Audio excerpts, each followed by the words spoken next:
আজকের ক্লাসে আমি অটোক্যাডের অসেনাপ সেটিং সম্বন্ধে জানব। অসেনাপ সেটিং অটোক্যাডে ছোট হলেও একটি গুরুত্বপূর্ণ বিষয়। যেমন আমি একটা লাইন নিব, লাইন নিয়ে যে এখানে ইন পয়েন্ট দেখাচ্ছে, এখানে ইন পয়েন্ট দেখাচ্ছে, এখানে ইন পয়েন্ট দেখাচ্ছে, এখানে এন্ড পয়েন্ট দেখাচ্ছে, কিন্তু এই মাঝখানে আমাকে কোনো মিড পয়েন্ট দেখাচ্ছে না।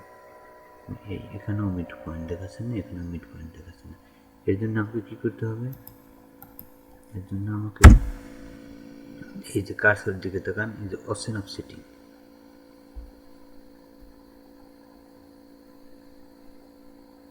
এই অসেনাপ সেটিং রাইট ক্লিক করে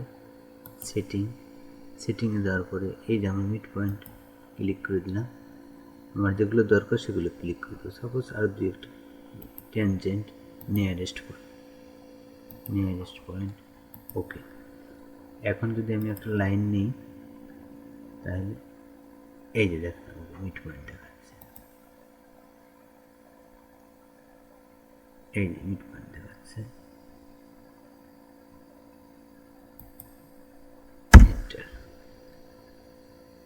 আর একটা লাইন নিলাম, এই যে মিড পয়েন্ট দেখাচ্ছে, এখান থেকে এই যে এখানে মিড পয়েন্ট দেখাচ্ছে, এন্টার। এটার অসেনাপ সেটিং। অসেনাপ সেটিং কীভাবে করবো?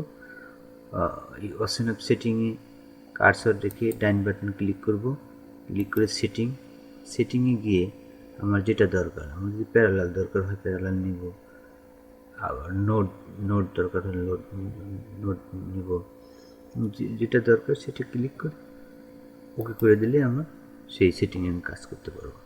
এটাকে বলা হয় অটোক্যাডের অসেনাপ সেটিং।